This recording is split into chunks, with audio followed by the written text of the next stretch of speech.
1509 yılında çok büyük bir deprem yaşanır İstanbul'da. Ve biz çok korkarız. Çünkü depremi ilk kez taşların sesiyle duyarız. Evet, depremi biliyoruz. Ama İstanbul'a gelmeden önce yaşadığımız yerlerde evlerimiz ahşaptı, tahtaydı. Oysa İstanbul'daki bütün evler taş.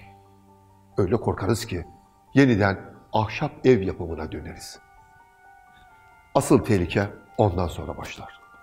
İstanbul'u yakıp yıkan en büyük tehlike depremden ziyade yangınlar olur. Evet, İstanbul'un tarihinde depremden çok korkulur. Fakat depremin kendi yıkıcı özelliğinden çok neden olduğu yangınlardır depremden korkmamızın sebebi. Çünkü depremde olan sarsıntıda lamba düşer ya da soba devrilir, bir kıvılcım bir evi tutuşturur ve bütün sokak, bırakın sokağı, mahalleler yanardı ardı ardına.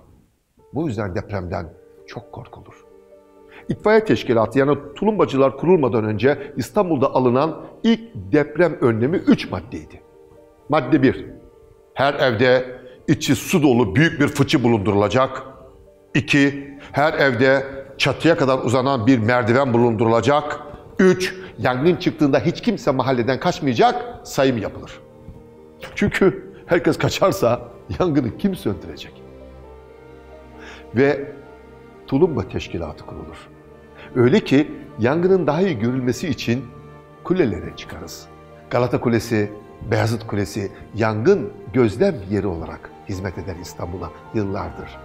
Ve Beyazıt Kulesi'nden yangın şöyle haber verilirdi. Gözcü bir duman gördüğünde aşağıya bağırırdı. Müjde ağa, bir çocuğun dünyaya geldi. Ağa da seslenirdi. Kız mı oğlan mı? Bakardı gözcü. Eğer kız derse anlamı şudur. Yangın Galata, Beyoğlu ya da Üsküdar tarafında. Yok eğer gözcü oğlan diye haber verirse onun anlamı şu. Sur içi, tarihi Yarımada'da yangın. Ama ne garip ve ne hüzünlü.